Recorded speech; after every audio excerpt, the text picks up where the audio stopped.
Les amis, votre 180 spécial Chelsea-Real Madrid ce soir en Ligue des Champions. J'espère que vous êtes prêts. Arrancamos!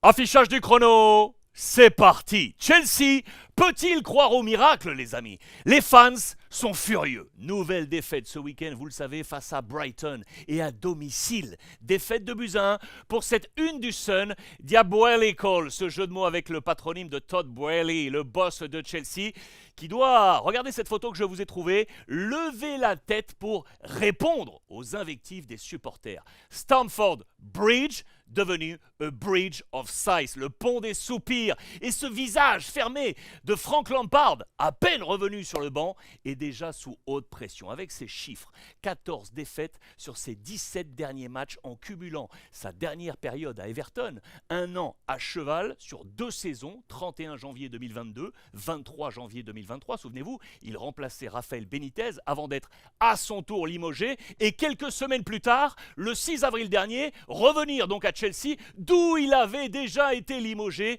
fin janvier 2021. Pourtant, regardez, welcome home, super Franck. Pourtant, le décorum d'avant-match était beau pour son retour à domicile pour lui, le meilleur buteur de l'histoire de Chelsea, vous le savez, pour finir en véritable désastre, en moquerie, spot en anglais, avec cette différence, regardez, de couleur, pour laisser ressortir le pote de Potter, Graham Potter, prédécesseur de Lampard viré. Les supporters de Brighton ont ainsi conspué Lampard lorsque Julio Enciso, en bas, en médaillon, regardez, inscrit le 2-1 décisif. Voici quel était son 11 de départ avec les deux défenseurs centraux français, Fofana et Badiachil. Et voici les notes avec notamment 6 et 6, c'est pas si mal que ça pour nos deux Français. Regardez au passage la note de Kepa, le gardien espagnol. 8 sur 10, il a sauvé les meubles, il a sauvé la baraque et évité le naufrage. Voilà pourquoi il est de toutes les photos et choisi avec ce titre, toujours dur, 600 millions de livres de médiocrité pour souligner les investissements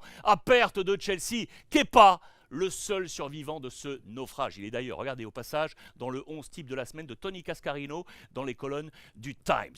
Pour le reste, impuissance totale. Avec ces chiffres, seulement 2 tirs cadrés à domicile. C'est bien trop faible, bien entendu. Et puis encore, 2 derniers tableaux peut-être à vous montrer pour mieux comprendre le marasme des Blues cette saison. Le premier, avec ce classement depuis le 1er novembre 2022. J'ai choisi cette date, c'est la date à laquelle Unai Emery, de son côté, a repris Aston Villa. Sur cette période, regardez Unai, avec un effectif moins valorisé que celui de Chelsea, est à la 3e place derrière Arsenal et Manchester City. Chelsea, tout en bas en jaune, est à la 14e place.